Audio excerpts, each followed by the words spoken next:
what am I talking about? Here it is. I found that nothing in life is worthwhile unless you take risks. Nothing. Nelson Mandela said, there is no passion to be found playing small and settling for a life that's less than the one you're capable of living. Now, I'm sure in your experiences in school and applying to college and picking your major and deciding what you want to do with life, I'm sure people have told you to make sure you have something to fall back on. Make sure you got something to fall back on, honey. But I never understood that concept, having something to fall back on.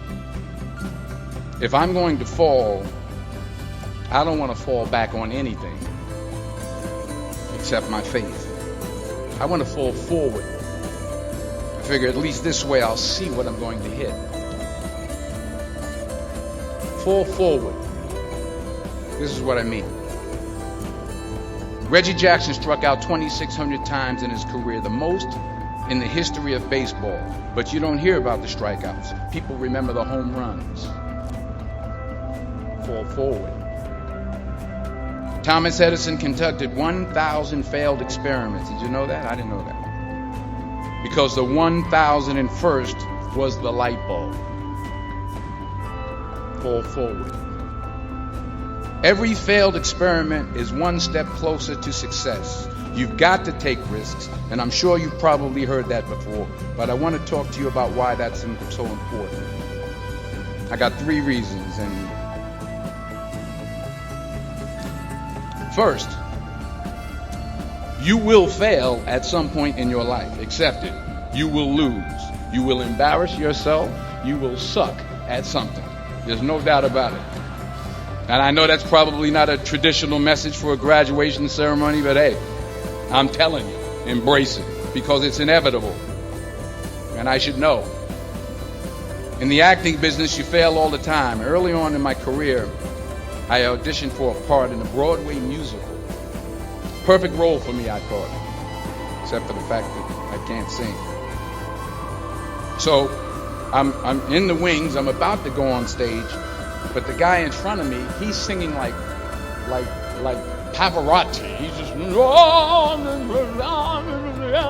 just going on and on and on, and I'm just shrinking. I'm getting smaller and smaller. So I come out with my little sheet music, and it was Just My Imagination by the Temptations. That's what I came up with. I didn't get the job. But here's the thing. I didn't quit. I didn't fall back. I walked out of there to prepare for the next audition, and the next audition, and the next audition. I prayed.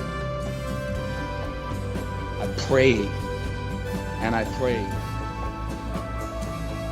But I continued to fail and fail and fail. But it didn't matter, because you know what? There's an old saying. You hang around the barbershop long enough, sooner or later you're going to get a haircut. So you will catch a break, and I did catch a break. Last year, I did a play called Fences on Broadway. So someone talked about it. Won the Tony Award. But here's the kicker. It was at the Court Theater. It was at the same theater that I failed that first audition 30 years prior.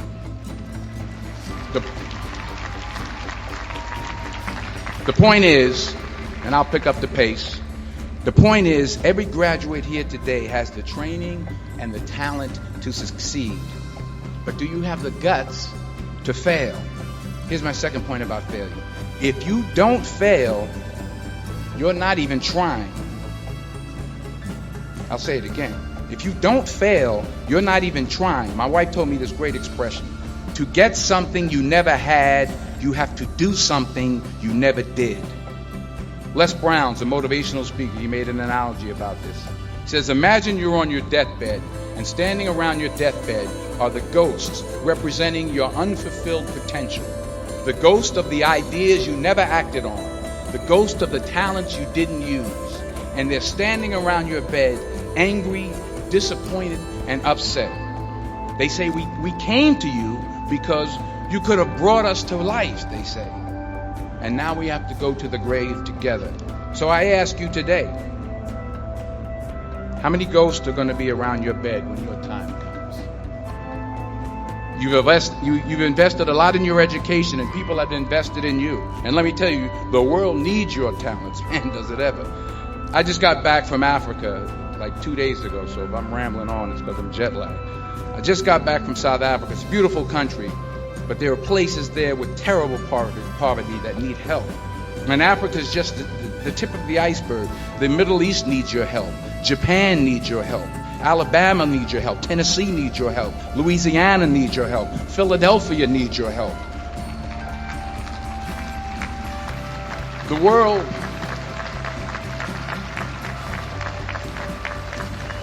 world needs a lot, and we need it from you. We really do. We need it from you, young people. We need it from you, the young people. Because remember this. So you got to get out there.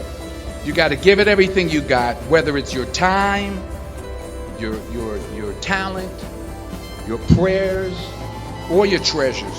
Because remember this. You will never see a U-Haul behind a hearse.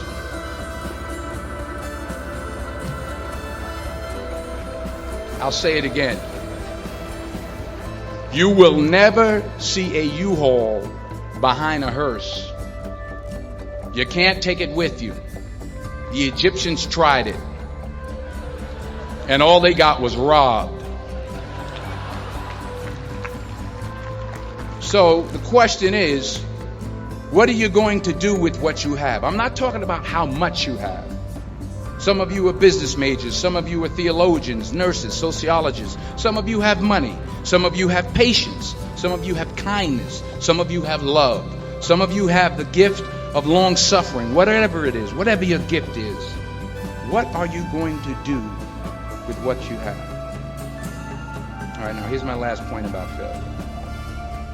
Sometimes it's the best way to figure out where you're going. Your life will never be a straight path. I began at Fordham University as a pre-med student. I took a course called cardiac morphogenesis. I still can't say it. Cardiac morphogenesis. I couldn't read it. I couldn't say it. I sure couldn't pass it.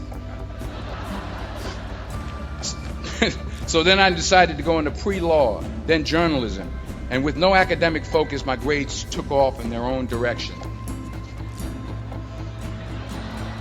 Yeah, down. I was a 1.8 GPA one semester, and the university very politely suggested that it might be better to take some time off. I was 20 years old. I was at my lowest point. And then one day, and I remember the exact day, March 27th, 1975, I was helping my mother in her beauty shop. My mother owned a beauty shop up in Mount Vernon. And there was this older woman who was considered one of the elders in the town. And I didn't know her personally, but I was looking in the mirror, and every time I looked through the mirror, I could see her behind me, and she was staring at me. She just kept looking at me. Every time I looked at her, she kept giving me these strange looks. So she finally took the dryer off her head and she said something I'll never forget. First of all, she said, "Somebody give me a piece of paper. Give me a piece of paper." She said, "Young boy, I have a prophecy, a spiritual prophecy." She said, "You are going to travel the world and speak to millions of people." Now, mind you, I'm 20 years old. I'm flunked out of school. In fact, like a wise ass, I'm thinking to myself, maybe she's got something in that crystal ball about me getting back into school next fall. But maybe she was on to something, because later that summer, while working as a counselor at the YMCA camp in Connecticut, we put on a talent show for the campers. And after the show, another counselor came up to me and asked, "Have you ever thought about acting? You're good at that." So when I got back to Fordham that fall, I got in and I changed my major once again for the last time. And in the years that followed, just as that woman prophesied, I have traveled the world and I have spoken to millions of people through my movies. Millions who up till this day couldn't see me. Who up till this day I couldn't see while I was talking to them. And they couldn't see me. They could only see the movie. They couldn't see the real me. But I see you today. And I'm encouraged by what I see. And I'm strengthened by what I see. And I love what I see.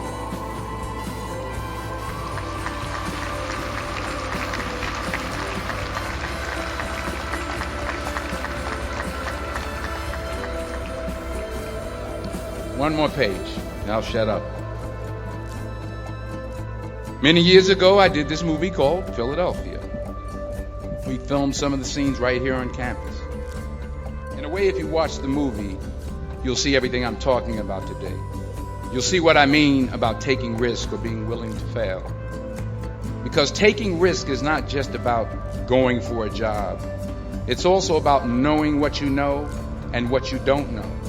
It's about being open to people and to ideas. In the course of the film, the character I played begins to take small steps, small risks. He very, very, very slowly begins to overcome his fears. And I feel ultimately his heart becomes flooded with love. And I can't think of a better message as we send you off today. To not only take risks, but to be open to life, to accept new views, and to be open to new opinions, to be willing to speak at a commencement at one of the best universities in the country, even though you're scared stiff. While it may be frightening, it will also be rewarding. Because the chances you take, the people you meet, the people you love, the faith that you have, that's what's going to define you. So members of the class of 2011, this is your mission. When you leave the friendly confines of Philly, never be discouraged. Never hold back. Give everything you got.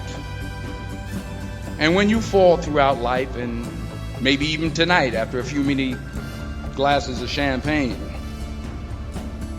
remember this. Fall forward. Congratulations. I love you. God bless you. I respect you.